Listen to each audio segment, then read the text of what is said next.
Bonjour. Vous avez l'air fatigué, vous ne parlez pas avec beaucoup d'entrain. Bonjour. Ok, pas de souci. De toute manière, on attend que les autres arrivent, donc il n'y a pas de problème.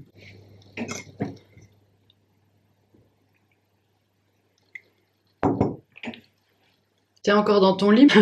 Ah ouais, ça c'est toujours des réveils pas très agréables. Bon, allez, on va commencer. Tant pis pour les retardataires. J'allais commencer par quelque chose d'un peu speed, mais comme je vois que vous êtes fatigué, on fera ça à la fin du cours quand vous serez réveillés. J'allais commencer par quelque chose qui vous demandait pas mal d'attention, donc on va pas commencer par ça.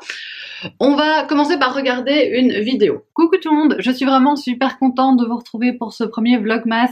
Comme je vous l'avais dit, comme je l'ai fait les 2 années précédentes, je vais vlogger pendant tout le mois de décembre et j'avoue que je suis bien excitée. Comme cette année, c'est vraiment une année bien pourrie, que probablement on pourra pas faire Noël comme on le souhaite. Enfin, en Belgique, ça a déjà été annoncé, on peut faire Noël avec une personne en plus que son foyer. Bref, ne revenons pas sur les mauvaises nouvelles parce que le but c'est pas du tout ça. Le but de ces vlogs c'est d'un peu se changer les idées et de partager du positif.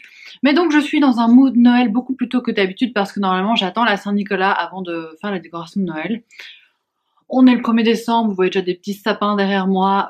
J'ai été les acheter tout à l'heure parce que les magasins ont réouvert aujourd'hui en Belgique. Donc j'ai été chez Casa parce qu'en fait on a un nouveau sapin de Noël. Cette année on voulait quelque chose de différent. Moi j'adore les sapins naturels, mais on voulait un truc un peu plus écolo. Et donc on s'est tourné sur les sapins de Noël en bois. Et on l'a commandé, donc notre sapin est là, c'est un sapin de la marque Woody si ça vous intéresse. Il est très sympa, ça change un peu l'ambiance, ça fait moins festif que d'habitude, je vous cache pas qu'à ce niveau-là, je suis un peu pas du tout déçue parce que je le trouve bien mignon, mais on n'a pas cet aspect verdoyant et sapin imposant qu'on peut avoir d'habitude. Et en plus, j'arrivais pas à mettre toutes mes décos habituelles sur le sapin parce qu'en fait c'est des petites planches de bois et donc c'est beaucoup plus épais qu'une branche de sapin. Bref, tout ce blabla pour vous dire que je devais racheter des boules de Noël, donc j'ai été chez Casa, j'en ai profité pour acheter ces petits sapins que je trouve trop choux. Et donc je vais redécorer mon sapin, je vous montrerai sans doute tout ça tantôt, je vais peut-être attendre mon copain pour faire ça parce que en gros, on a commencé les décos de Noël, mais pas vraiment tout à fait terminé. Aujourd'hui, c'est le premier jour du Cold Winter Challenge. Vous avez peut-être vu ma pile à lire, donc je participe au challenge. Le premier livre que je vais lire, j'ai pas encore eu le temps de lire parce que j'ai donné cours ce matin. Là, j'ai encore un peu de boulot, donc je vais peut-être pas le lire tout de suite, mais je vais commencer avec Un manoir en Cornouailles de Eve Chase. C'est le livre le moins hivernal de ma pile à lire, en tout cas un des moins hivernaux. Donc je vais commencer par celui-là tant que je suis pas non plus encore dans un mood tout à fait Noël et je pense que ça devrait bien me plaire. Mais avant, j'aimerais terminer une lecture graphique que j'ai commencé hier soir, c'est l'Odyssée d'Hakim, le tome 2 de Fabien Toulmé. Je vous ai parlé sur la chaîne de mon coup de cœur pour le premier tome que j'avais trouvé absolument bouleversant. Donc je suis très contente de continuer la saga avec ce tome 2 qui me serre bien le cœur pour l'instant. C'est assez... c'est quand même des sujets très difficiles parce que ça parle d'un migrant, donc de sa vie en Syrie jusqu'à sa migration en France. Et donc là, on est entre les deux pour l'instant. Là, il est en Turquie. Et c'est vrai qu'on est quand même confronté à des thématiques extrêmement complexes. Donc c'est pas la lecture la plus joyeuse, mais c'est nécessaire et surtout c'est très bien fait, j'aime beaucoup. C'est tout en sensibilité, sans être tire-larme, enfin c'est vraiment très très bien. Donc voilà tout ce que j'avais à vous dire pour l'instant. Enfin j'ai pas encore énormément de choses à vous raconter, mais ça ne saurait tarder. Mais oui, j'ai oublié de vous parler de mes calendriers de l'Avent, parce qu'en fait j'avoue tout. Je me suis dit ah je vais lancer le vlog parce que j'ai envie de manger un petit chocolat de mon calendrier de l'Avent, enfin mon premier chocolat.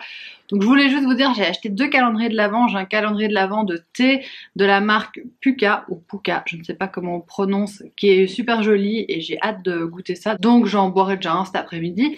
Et j'ai aussi un petit calendrier de l'Avent Kinder. Je ne vais pas du tout vous montrer tous les jours ce que j'ai, c'est pas hyper intéressant de voir le thé et le chocolat que je vais manger. Mais calendrier de l'Avent, ça fait aussi vraiment partie de cette ambiance de Noël que j'adore.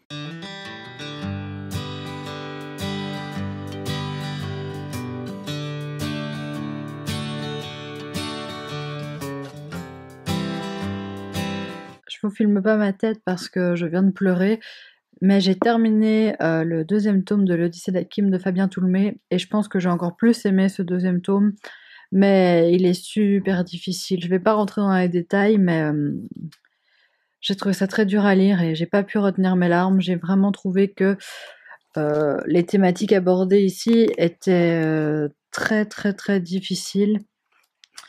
Et c'était déjà le cas bien sûr dans le premier tome, mais là on voit tous les obstacles à la migration, à quel point c'est dur et à quel point ces gens risquent leur vie. Et vraiment j'ai été très touchée. Et encore une fois, je ne peux que vous recommander cette bande dessinée, c'est édifiant.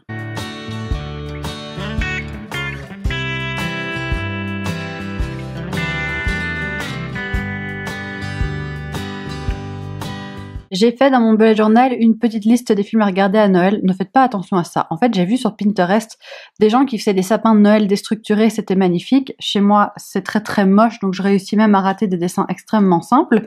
Donc j'ai fait une liste des films de Noël que j'avais envie de voir ou revoir, et en fait globalement c'est que des films que je vais revoir parce que, à part Klaus que j'ai jamais vu et L'étrange Noël de Monsieur Jack que j'ai vu il y a très longtemps, tout le reste je connais très bien. Mais en fait je suis hyper difficile en film de Noël, donc si vous en avez à me conseiller, n'hésitez pas, parce que j'ai vraiment pas envie de regarder des trucs trop cucu et tout ça, donc je les sélectionne vraiment bien. Bon, vous vous dites elle peut pas regarder des trucs cucu, il y a quand même The Holiday qui est ultra cucu. Mais celui-là, je l'adore. Vraiment, je l'adore. Donc n'hésitez pas si vous avez des films en plus à me conseiller. Mais déjà, si je regarde ça, ça va être pas mal. Et à mon avis, un des premiers que je vais regarder, ça va être Love Actually, parce que ça fait un petit temps que je ne l'ai pas revu et je l'adore.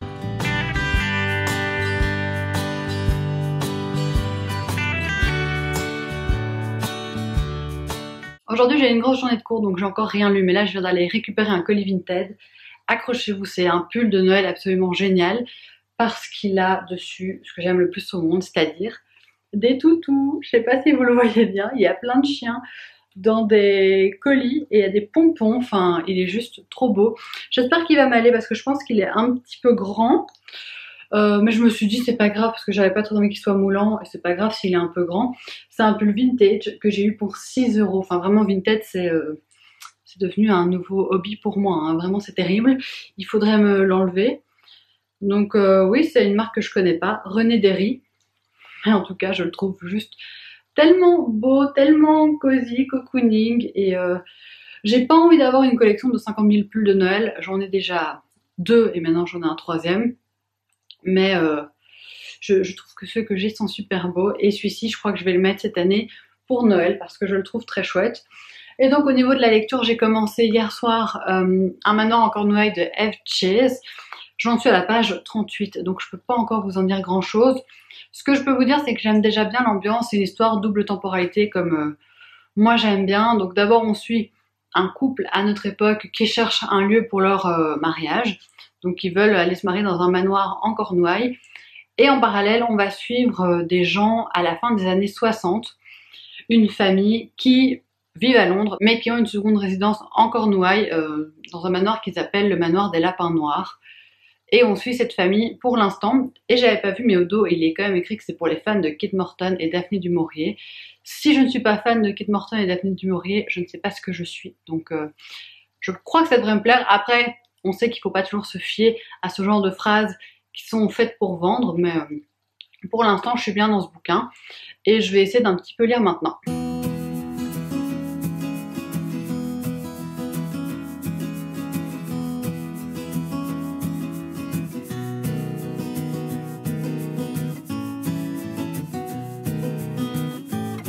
Aujourd'hui, je donne pas cours et pourtant c'est un peu la course contre la montre. Je viens de tourner un point lecture et il faut que j'aille le monter parce qu'il faut que je vous le mette en ligne aujourd'hui. En même temps, je vais me faire mon petit thé du jour.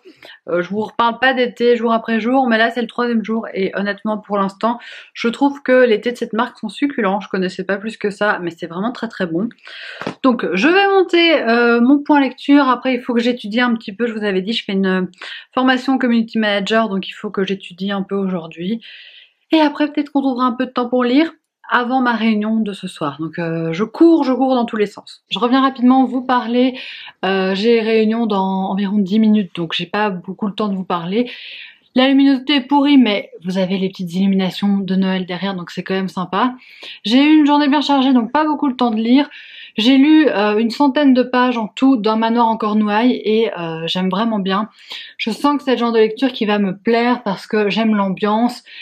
J'aime le style d'écriture, J'aime le type de personnage dont on parle. Au début, je trouvais que l'histoire dans le passé était peut-être un peu difficile, entre gros guillemets, à prendre en main, parce que je m'en mêle un peu les pinceaux dans les personnages, etc. Mais en fait, c'est une famille avec 4 enfants et 2 parents, donc on s'en sort quand même globalement assez vite. Et voilà, on sent qu'il y a un drame qui plane sur tout ça, on sent qu'il y a plein de secrets de famille qui doivent être révélés. C'est tout à fait mon genre de lecture. Donc pour l'instant, je suis bien dedans, j'avoue que j'ai souvent envie d'y retourner, mais que c'est plutôt mon emploi du temps qui me permet pas d'y retourner, ce qui est ultra frustrant et ultra dommage. Mais je vais continuer ça après ma réunion ce soir. Enfin, on va sûrement regarder une série ou un film avec mon copain, mais peut-être avant de dormir, je lirai un petit peu. Et demain, j'espère que j'aurai un petit peu de temps pour lire. Vraiment, j'ai tellement envie de lire et je me sens tellement frustrée de pas pouvoir. Donc j'espère avoir plus de temps demain. Je me fais une petite matinée tranquille parce que j'ai pas cours ce matin, donc je regarde Gilmore Girls. Je suis avec mon petit chien, mais qui est malade malheureusement. Il a été malade toute la nuit, le petit chouchou. Et une fois que j'ai fini mon épisode, je lirai un petit peu.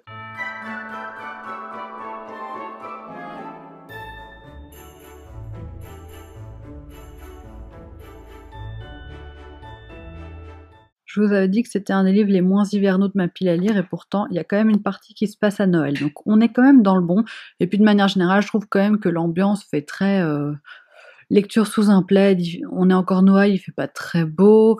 On est dans de vieilles demeures. Enfin moi je trouve que c'est une bonne lecture pour l'hiver tout compte fait.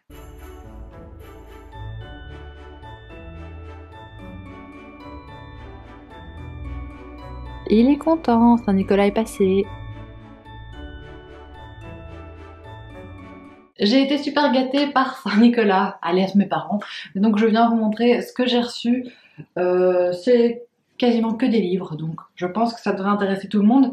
Tout d'abord, j'ai reçu ce joli coffret qui a été fait tout récemment pour Le Fléau de Stephen King. Donc c'est un peu le même coffret que ce qui avait été fait pour ça il y a quelques années. Et donc il est en 2 tomes. Et voici à quoi il ressemble, chacun des tomes. Je suis très contente, ça fait longtemps que j'ai envie de lire ce livre de Stephen King. Donc ce sera lu à mon avis courant 2021. Et je suis très contente de l'avoir dans cette belle édition. En plus de ça, j'ai aussi reçu Anne de Green Gables de Lucy Maud Montgomery dans la nouvelle édition qui est faite par Monsieur Toussaint Louverture, qui est trop belle. Honnêtement, c'est un petit bijou cette édition, donc je suis ravie. Je ne connais même pas très bien l'histoire. Je sais que c'est un classique de la littérature américaine, un classique de la littérature jeunesse, et je suis trop impatiente de le découvrir. En fait, je demande toujours en cadeau des livres que je m'offrirai pas spécialement à moi-même. Celui-ci en fait partie, donc je suis plus qu'impatiente de le découvrir. Le dernier bouquin, c'est un roman graphique, c'est Radium Girls de Si. Ça fait également un petit temps que je voulais me l'offrir, et je trouve que les dessins sont juste sublimes. Donc des dessins tout crayonnés comme ça, c'est trop beau. Et j'ai hâte de découvrir l'histoire de ces femmes. En tout cas, je suis trop contente de l'avoir eu celui-ci aussi. Et alors, en plus, j'ai eu un petit coffret pour faire des mug cakes. Si vous me suivez un petit peu, vous savez peut-être que je fais souvent des mug cakes. J'aime bien faire ça. Je trouve que ça va vite, que c'est assez bon. Et donc, vous avez dans le kit une petite tasse. On dirait qu'elle est en plastique, mais non, elle est en céramique et elle est trop chou. Un mini fouet. Et alors, il y a un petit livre de recettes pour faire ses propres mug cakes. Je vais déjà en faire un cet après-midi. Et honnêtement, c'est super chouette comme cadeau. Et même la tasse, je vais l'utiliser pour boire mon café et tout ça. Elle est trop belle. Donc j'ai été pourri gâtée, on est d'accord.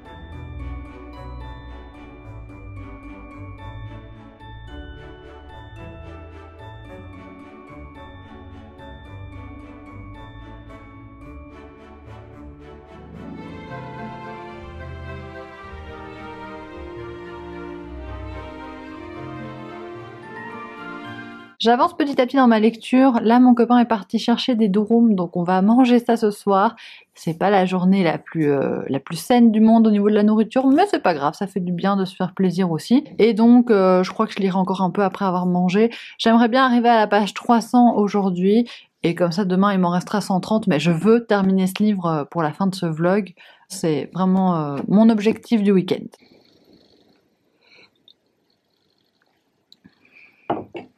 Je viens de terminer Un manoir en Cornouailles de Eve Chase et ça a été une bonne lecture, honnêtement. J'ai passé un bon moment avec ce roman. Après, au niveau des secrets de famille, c'est peut-être pas le meilleur, mais vous savez que moi, je commence à en avoir lu pas mal. C'est un truc que j'aime vraiment bien.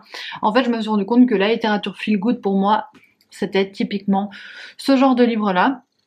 Oui, c'est sûr qu'un Kate Morton, c'est peut-être un peu plus fouillé et un peu plus abouti, j'ai envie de dire. Mais celui-ci est quand même sympa. J'ai beaucoup aimé l'ambiance qui a été installée, connaître cette famille avec ses enfants, c'est quelque chose que j'ai trouvé très bien fait et très chouette dans ce roman. Par contre, ce qui m'a manqué, c'est qu'en fait, je trouve qu'il n'y avait pas assez de mystère de manière générale. Donc, il y a tout un élément de la fin que j'avais deviné. Heureusement, j'avais pas tout deviné non plus, hein, sinon on était un peu mal barre pour ce genre de livre. Mais ce que je veux dire, c'est qu'il me manquait un peu l'élément suspense qui fait qu'on a envie de tourner les pages à toute vitesse, qu'on a envie de savoir ce qui va se passer. Je l'ai pas vraiment retrouvé dans ce roman-ci, c'est-à-dire que c'est une lecture à l'ambiance, j'allais dire plaisante, non, parce qu'il se passe quand même des drames, il y a quand même des événements très lourds qui se passent dans ce livre, mais je me sentais bien dans ce bouquin, c'était confortable, c'était entraînant, mais il n'y a pas ce truc qui fait qu'on se dit mais je dois absolument le finir pour savoir comment ça va se finir, parce que comme je vous disais, j'avais quand même deviné une grosse partie de la fin, ce qui est un peu dommage. Heureusement, j'ai été surprise par une des révélations, mais voilà, c'est un peu ce que je reproche au livre. Mais dans l'ensemble, c'était bien fait, c'était bien amené, c'était bien écrit. Enfin, il n'y a rien à reprocher vraiment au livre, si ce n'est que moi, comme j'en ai lu beaucoup, j'ai pas trouvé que c'était le plus révolutionnaire, j'ai pas trouvé que c'était forcément le meilleur, mais c'est quand même une bonne lecture qui me permet de rentrer dans le challenge de manière cosy et sympa, parce que j'ai passé un très agréable moment avec ce livre. Et là, je dois un petit peu aller travailler. Je vous reprendrai à mon avis encore dans ce vlog, parce que là, il est que 14h, on est dimanche, donc je le terminerai aujourd'hui, mais je viendrai vous reparler, je pense. Donc je vous dis à tout à l'heure. Je vais clôturer ce vlog ici parce que j'avais oublié que j'avais des corrections à faire. Donc je vais plus trop lire aujourd'hui. En plus ce soir c'est L'amour est dans le pré, donc c'est sûr que là je ne lirai pas. Je vous remercie beaucoup d'avoir regardé ce vlog. Je pense qu'il n'aura pas été hyper long. Mais après j'ai pas non plus envie de vous saouler en vous parlant pendant 4 heures. Mais je sais que c'est un reproche qui m'est souvent fait, que mes vidéos ne sont pas assez longues. Donc n'hésitez pas à me dire si vous aimez bien les vlogs plus longs, et j'essaierai d'en faire pour la prochaine fois. En tout cas, merci beaucoup de l'avoir regardé et merci pour vos commentaires qui sont toujours tellement gentils et tellement bienveillants. Et moi, je vous retrouve de toute façon très bientôt dans un nouveau vlog. Gros bisous!